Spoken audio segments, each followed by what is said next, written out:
और पर्स, एक बात का ध्यान रखें, पर्स पैंट की पीछे की जेब में नहीं रखना है। ये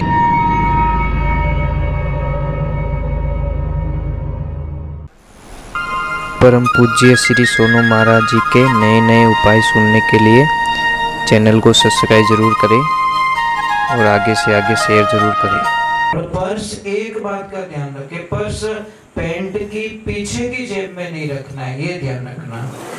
पर्स को जब्बे की जेब में रख सकते हो, साइड में लेफ्ट राइट में रख सकते हो, ऊपर की जेब में रख सकते हो, परंतु जो भी महापुरुष पैंट के पीछे वाली जेब में पर्स रखते हैं उनको पैरालाइज होने की संभावना रहती है।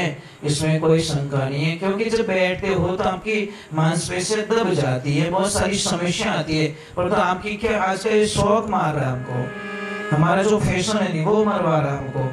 पीछे की साइड में पैसा भी मत रखो, जैसे आपके पापा का फोटो है, आपकी मम्मी का फोटो आपने पर्स में डाल दिया, या अपनी कुलदेवी का फोटो है, या इष्ट लक्ष्मी का फोटो है, आपने अपने पर्स में डाल दिया। और पर्स में डालने के बाद में आप क्या करोगे, उस पर्स को डालोगे पीछे वाली जेब में। जब पीछे वाली जेब में जब से गाड़ी में जा रहे हो, कहीं जा रहे हो, तो वो पर्स दब रहा है ना, दब रहा है, तो मतलब पापा की फोटो को हमने यहाँ पे पीछे डाल के दबा रहे, मम्मी की फोटो को डाल के दबा रहे, लक्ष्मी जी की फोटो को डाल के दबा रहे, भगवान की फोटो को डाल के दबा रहे, तो ये तो अशुद्ध होता है भैया, अशुभ होता है ना।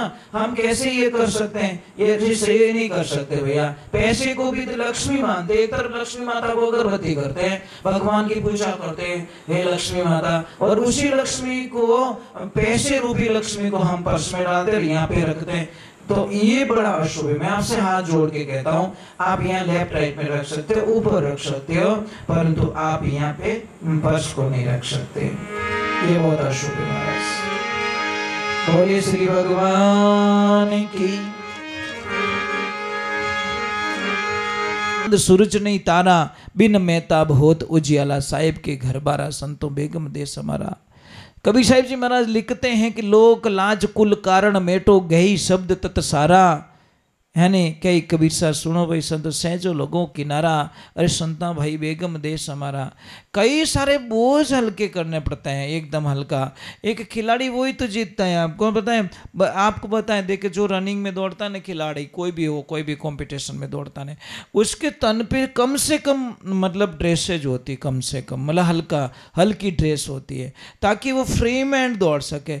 अभी उसको बढ़िया अच्छा सा टाइट एकदम जींस का पैंट, बढ़िया कोट, बढ़िया स्वेटर, बढ़िया भारी भारी जूते, ये सारी चीजें अगर उसको पहना ली जाए तो मुझे लग रहा है कि मतलब वो बैक साइड में रहे। तो ये हमारे दिमाग में भी बहुत सारी चीजें हो जाती है, हम दौड़ना चाहते, सब कुछ करना चाहते, पर नहीं पहुंच पाते। तो नरसिंह जी को बोला कि हल्का होना पड़ेगा। हल्का कैसे, मतलब जो ये जो दिख रहा है ना भौतिकता, इसका त्याग करना पड़ेगा। नहीं दिखने वाला रख ले, दिखने वाला छोड़ दे। तो गए और कहते हैं भाई देखो, आगे बोला है तो हम भी बोल रहे हैं आपको, कहते हैं कि उस वक्त में नरसिंह के पास में 14 करोड़ की माया थी, और उन्होंने 14 करोड़ की माया को दान पुण्य में कर लिया, धर्म में निकाल दिया उन्होंने। तो महाराज भगवान श्री कृष्ण ने उनका जब बहन बेटी थी नैनी बाई, उनका जब मायरा भरा तो कहते हैं 56 करोड़ का मायरा भरा नगर अंजार के अंदर। देखिए, तो ये भगवान क्या कहते, तू देगा तो लेगा ना। मैंने आपको कुछ दिया ही नहीं और मैं जाके बोल लाना, अरे मैंने अरे कुछ दिया ही नहीं, क्या ला के दूं भैया, कुछ तो दिया होता तो तेरा अधिकार होता। हम धरती माता को कुछ देते ही नहीं, बीज बोते ही नहीं है, और बोते नहीं, और उसमें बोलते हैं कि धरती माता कुछ देती नहीं है। धरती माता क्या देगी भैया, कुछ नहीं देगी भैया, मिट्टी पड़ी उठाओ और खा लो बस, इससे ज़्यादा मेरे पास कुछ भी नहीं है, क्योंकि तुमने यहाँ बीज बोया होता तो मैं तुमको बहुत सारे फल दे देती। तो ये ध्यान रखिए। सत्संग भी वही कहती है, सत्संग वही कहती है भाई कि तुम सत्संग को टाइम देते नहीं हो, सत्संग में जाते नहीं हो, हरि कीर्तन सुनते नहीं हो, भगवान के वचन सुनने का आनंद नहीं है। आजकल नास्तिक चीज़ों के अंदर आदमी की प्रवृत्ति बहुत बढ़ गई है, मतलब गंदी चीज़ में मन हमारा ज़्यादा जाता है, अच्छी चीज़ों में मन बहुत कम जाता है। अच्छे काम के लिए किसी को बोलो तो बहुत बड़ा बोझ लगता है कि ये क्या होगा, ऐसे क्या होगा। अरे भाई, अच्छे काम में सबसे आगे रहो, बुरे काम में सबसे पीछे रहो, आपका नंबर आए नहीं, जब सबसे पीछे रहेंगे तो भगवान करे वो नंबर आपका मिले ही नहीं, आपको आपका नंबर ही ना आए। पर अच्छे काम में तो सबसे पीछे, बुरे काम में सबसे आगे, यही तो गलती हो जाती है ना, यही गलती हो जाती है हमारी। इसीलिए कहते हैं कि देखो यानी सुग्रीव जी महाराज ने सत्संग की, भगवान श्री राम का साथ किया। सत्संग का मतलब साथ करना, अच्छे लोगों के संग में रहना। सुग्रीव जी महाराज ने राम जी की संगत की, राम जी के साथ में रहे और वानर सेना बनाई। नहीं तो उन वानर सेना की क्या मजाल थी जो महाराज रावण से लड़ाई कर सके, परंतु नहीं, पीछे राम जी का सहारा था, राम जी गए थे, इसलिए उनको जोश था कि राम जी हैं हमारे साथ में, इसलिए उनके अंदर ताकत आ गई, विशेष बल आ गया।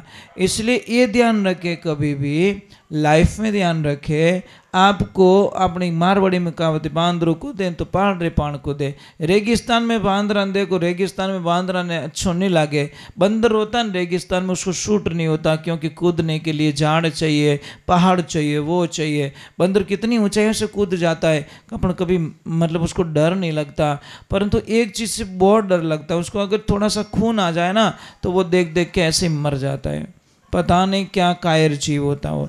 तो एक ध्यान रखिए आपको। तो लास्ट में क्या बोला, बहुत अच्छी बात बोली है कि लोहा होता है, लोहे की कील को आप डायरेक्ट पानी में डालो, वो डूब जाएगी, इसमें कोई शंका नहीं है। अगर उस लोहे की कील को पानी पे तैराना है तो तैरेगी, इसमें कोई शंका नहीं है। पर तैरने का तरीका, अब डालते जाओ कील, डालते जाओ कील, डालते जाओ, आपने हजारों टन कीले डाल दी, एक भी कील पानी की सतह पे पहुंची नहीं, ऊपर नहीं आई।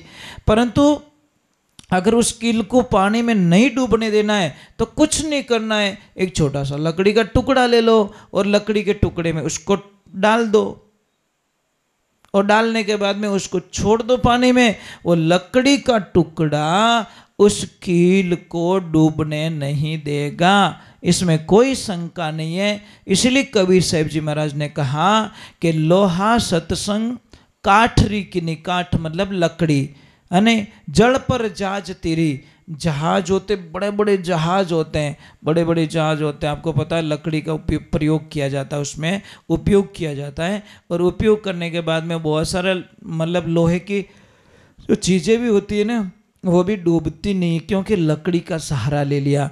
उसी प्रकार हम किसी अच्छे व्यक्ति के साथ ले लें तो हमारे जीवन में हमको बदलाव नहीं चाहिए भैया, पहले बात तो हमको चाहिए बदलाव, बदलाव ही जीवन होता है।